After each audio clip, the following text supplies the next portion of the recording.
서울경찰청에서는 사건 이첩 지시한 게 아니고 이첩 지시를 검토했다고 하는데 이에 대해서 반박하실 거 있으실까요? 수사 과정에서 명백히 드러날 일이라고 생각합니다. 손바닥으로 하늘을 가릴 수는 없는 건 아니겠습니까? 당시 영등포 경찰서장도 대통령실에서 관심 가질 만한 사안 아니라고 하면서 본인이 용산 언급했던 거 부인하고 있는데 어떻게 보시나요? 수사 과정에서 다 밝혀질 일이라고 생각합니다. 조지호 후보자 인사청문 보고서 어제 채택됐는데 수사 외압 의혹 관련돼서 실체 규명하는 데 적극 협조할 거라고 보시는지.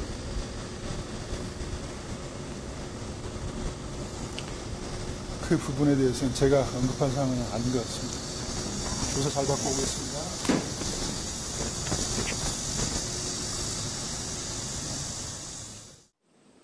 인사청문회에 증인으로 나온 백혜룡 경정은 수사 외압 정황을 구체적으로 증언했습니다. 마약 밀수에 관세청 직원도 연루됐다는 수사 결과에 만족했던 서장의 태도가 돌변하며 갑자기 용산을 거론했다고 했습니다. 경찰서장께서 용산에서 이 사건 알고 있다, 심각하게 보고 있다, 그 얘기를 했을 때는 머릿속이 하얘지는 그런 느낌이었습니다.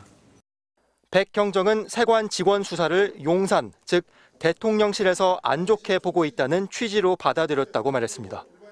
2주 뒤엔 일면식도 없던 서울청 조병로 경무관이 전화를 걸어 관세청은 빼달라는 취지로 요청까지 했습니다. 조병로 경무관은 임성근 전 사단장의 구명 로비 의혹 창구로 의심받는 해병대 단톡방 멤버를 통해 인사청탁을 한 의혹을 받고 있는 인물입니다. 서울청과 서장 양측의 요청을 관세청을 봐주라는 외압으로 받아들인 수사팀장은 이후 서장에게 문제 제기를 했습니다. 서장님이 용산에서 알게 됐다고 심각하다고 지금 그렇게 말씀하셔서 그때 제가 그 상황을 제가 안 거예요. 이게 서울청에서 한 게 아니라니까요, 서장님. 저는 옷을 벗을 각오까지 돼 있어요, 지금.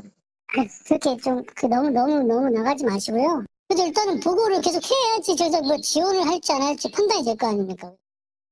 용산 언급이 나온 직후엔 서울청에서 담당 서장과 협의 없이 일방적으로 사건을 상급기관으로 이첩시키려 했다는 주장도 나왔습니다.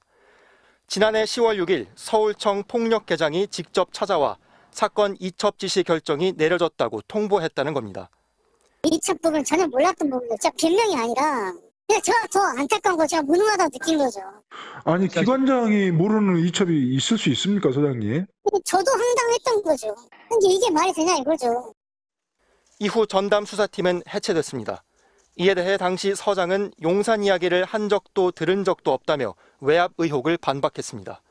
이첩 지시와 관련해 서울청 관계자도 검토 수준이었다면서 지시한 적은 없다고 부인했습니다. 야권은 수사 외압에 용산이 관여된 제2의 최해병 사건이라고 의혹을 제기하고 있는 가운데 공수처 수사로 외압의 실체가 드러날지 주목됩니다. MBC 뉴스 손구민입니다.